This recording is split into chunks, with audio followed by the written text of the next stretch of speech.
24वां अध्याय इंद्र यज्ञ निवारण। श्री सुखदेव जी कहते हैं, परीक्षित, भगवान श्री कृष्ण बलराम जी के साथ वृंदावन में रहकर अनेकों प्रकार की लीलाएं कर रहे थे।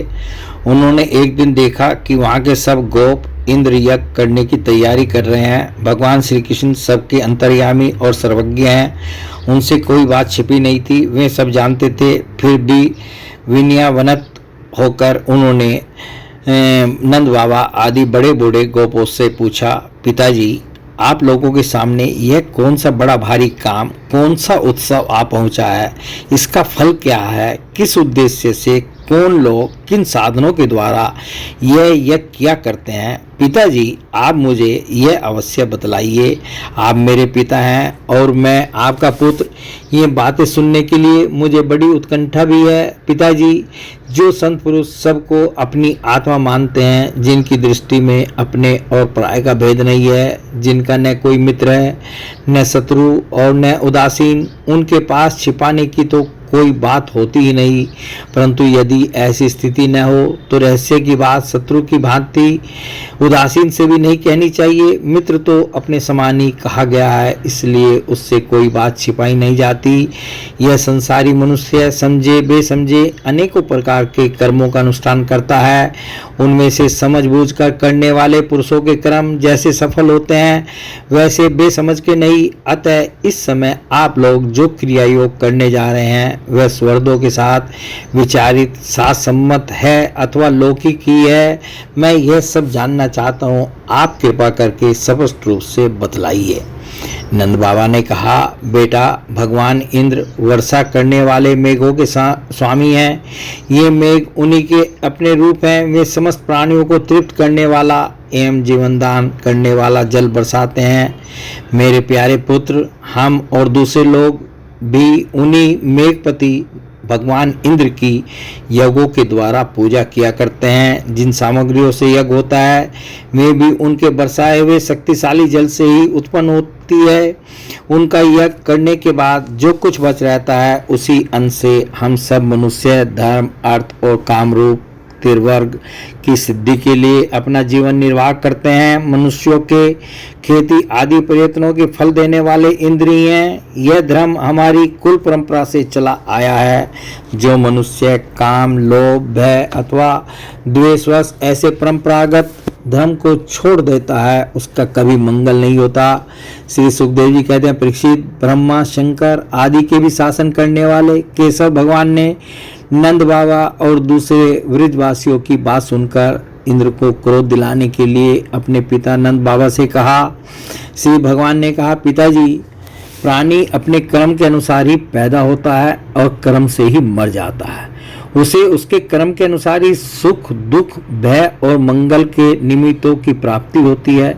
यदि कर्मों को ही सब कुछ न मानकर उनसे भिन्न जीवों के कर्म का फल देने वाला ईश्वर माना भी जाए तो वह कर्म करने वालों को ही उनके कर्म के अनुसार फल दे सकता है। कर्म न करने वालों पर उसकी प्रभुता नहीं चल सकती।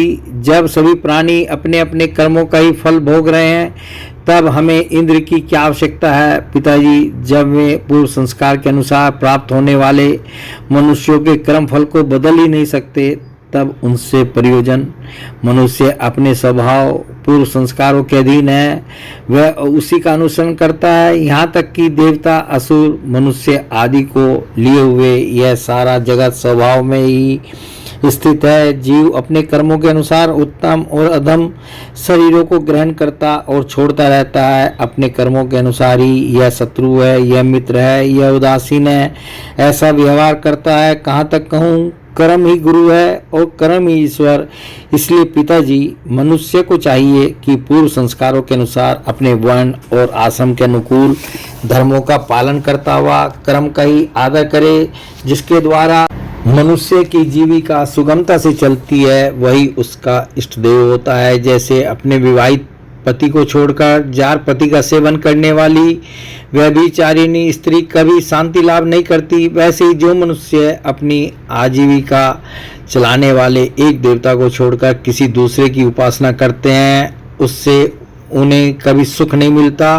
ब्राह्मण वेदों के अध्ययन अध्यापन से, क्षत्रिय पृथ्वी पालन से, वैश्य वार्तावृत्ति से और शूद्र ब्राह्मण क्षत्रिय और वैश्यों की सेवा से अपनी जीविका का निर्वाह करें। वैश्यों की वार्तावृत्ति 4 प्रकार की है: कृषि, वाणिज्य, गो रक्षा और ब्याज लेना। हम लोग उन चारों में से केवल एक गोपालन ही सदा से करते आए हैं। पिताजी, इस संसार की स्थिति, उत्पत्ति और अंत के कारण क्रमशः सद्गुण, रजोगुण और तमोगुण है।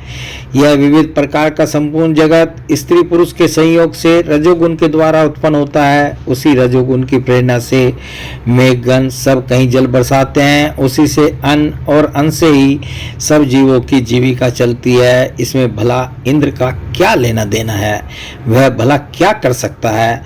पिताजी, न तो हमारे पास किसी देश का राज्य है और न तो बड़े बड़े नगर ही हमारे अधीन है। हमारे पास गांव या घर भी नहीं है। हम तो सदा के वनवासी हैं।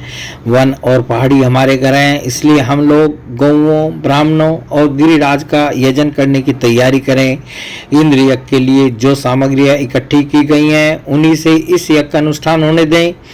अनेकों प्रकार के पकवान, खीर, हलवा, पुआ, पूरी आदि से लेकर मूंग की दाल तक बनाए जाएं।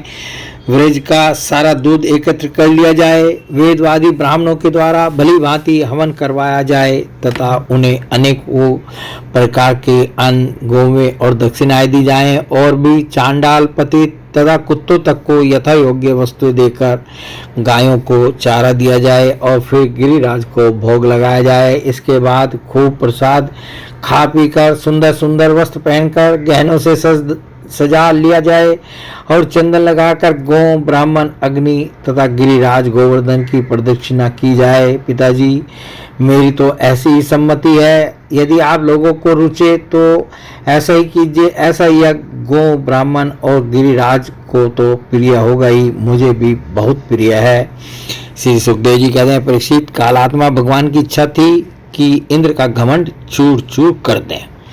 नंद बाबा आदि गोपों ने उनकी बात सुनकर बड़ी प्रसन्नता से स्वीकार कर ली। भगवान श्री कृष्ण ने जिस प्रकार का यज्ञ करने को कहा था वैसा ही यज्ञ उन्होंने प्रारंभ किया। पहले ब्राह्मणों से स्वस्ति वाचन करवाकर उसी सामग्री से गिरिराज और ब्राह्मणों को सादर भेंटें दी तथा गौओं को हरी हरी घास खिलाई। इसके बाद नंद बाबा आदि गोपों ने गौओं को आगे करके गिरिराज की प्रदक्षिणा की। ब्राह्मणों का आशीर्वाद प्राप्त करके वे और गोपियां भली भांति श्रृंगार करके और बैलों से जूती गाड़ियों पर सवार होकर भगवान श्री कृष्ण की लीलाओं का गान करती हुई गिरिराज की परिक्रमा करने लगी। भगवान श्री कृष्ण गोपों को विश्वास दिलाने के लिए गिरिराज के ऊपर एक दूसरा विशाल शरीर धारण करके प्रकट हो गए तथा मैं गिरिराज हूं इस प्रकार कहते हुए सारी सामग्री आरोगने लगे। भगवान श्री कृष्ण ने अपने उस स्वरूप को दूसरे ब्रजवासियों के साथ स्वयं भी प्रणाम किया और कहने लगे, देखो कैसा आश्चर्य है, गिरिराज ने साक्षात प्रकट होकर हम पर कृपा की है। ये चाहे जैसा रूप धारण कर सकते हैं। जो वनवासी जीव इनका निरादर करते हैं उन्हें ये नष्ट कर डालते हैं। आओ अपना और गौओं का कल्याण करने के लिए इन गिरिराज को हम नमस्कार करें। इस प्रकार भगवान श्री कृष्ण की प्रेरणा से नंद बाबा आदि बड़े बूढ़े गोपों ने गिरिराज, गौ और ब्राह्मणों का विधि पूर्वक पूजन किया और फिर श्री कृष्ण के साथ सब व्रज में लौट आए। बोले भगवान श्री कृष्ण की जय।